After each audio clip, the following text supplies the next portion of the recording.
It was Christmas Eve when my mother pointed at the door and said, "Get out!" The room went quiet, just the soft hum of the fireplace, the clink of wine glasses, and the rustle of judgmental stares. "You're a disgrace," she added, her voice sharp, full of glass edges. "A single mom, and you show up here like you're still part of this family?" I didn't cry. I didn't argue. I just stood there, holding my son in one arm and a half-wrapped gift in the other. I looked at them, my brothers in tailored suits I paid for, their wives with designer bags I'd ordered for them, my mother wearing the Cartier bracelet she couldn't remember where she got. I said one word, "Okay," and I walked out into the snow.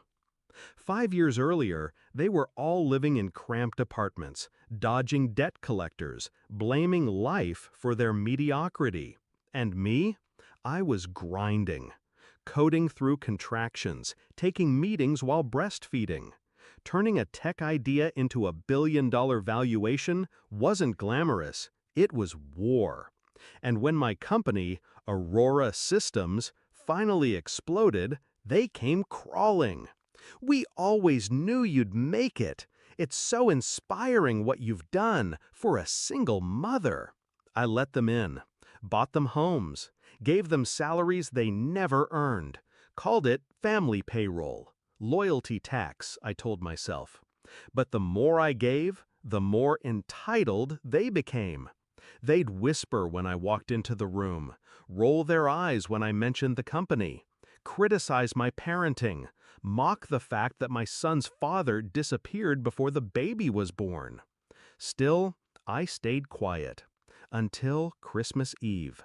Until that night. The truth is, that wasn't the first time my mother called me a disgrace.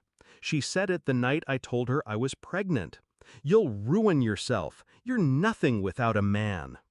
And maybe part of me spent the next decade trying to prove her wrong. But that night, standing in her living room surrounded by fake love and real hate, something snapped. I didn't go home. I went to my office, swiped my access card through frosted glass doors. The building was empty, dead silent, just me and my thoughts. My assistant had set everything up weeks ago at my quiet request. A kill switch protocol. I stared at the screen, hands steady. One tap, and every dependent transaction paused. My brother's mortgage? Frozen. My mom's credit card? Declined. My sister-in-law's salon lease? Voided. Every account they touched, I touched first. I was the silent signature behind every luxury they flaunted. So, I cut them off. The next morning, my phone rang non-stop. First it was texts, then voicemails, then threats. By noon, my mother was pounding on the security gate of my estate, demanding answers like I owed her one. I let her wait in the cold, just like she made me. 3 days later, I invited them to a family meeting at my corporate HQ. Conference Room A, floor-to-ceiling windows, marble table. Seats for 12.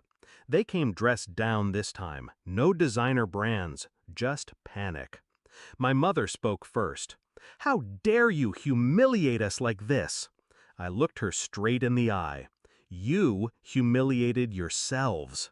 Then I slid a folder across the table. Inside, screenshots of my brother siphoning funds into a crypto scam. Emails of my mother selling insider stories about me to tabloids. Recordings of them calling me an unfit mother in hopes of pushing me out of my own board. I watched the blood drain from their faces, one by one. Then I said, "I brought you into the empire. I can erase you from it." They tried to interrupt. I held up one finger.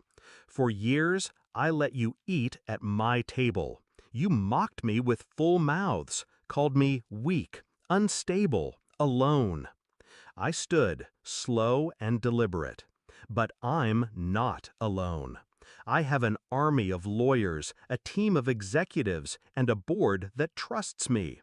I'm not the girl you threw out for getting pregnant.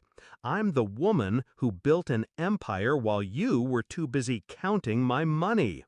And then I dropped the final document, a formal notice revoking every financial tie, every property, every corporate access. Effective immediately. They begged. My mom sobbed. My brother screamed. My sister-in-law threatened lawsuits. I didn't flinch. Security walked them out. That night, I made hot cocoa for my son. He was playing with the same toy car I couldn't afford when I was a kid. He looked up at me and smiled. "Are we happy now?" he asked. I knelt down, kissed his forehead, and whispered, "Yes, we are." People think revenge is loud, messy, explosive. But real revenge? It's quiet. It's precise. It's signing one document and erasing a lifetime of disrespect. They'll never recover. And I won't apologize. Because when they told me I was nothing without them, they forgot they were everything because of me. And now, they're nothing again.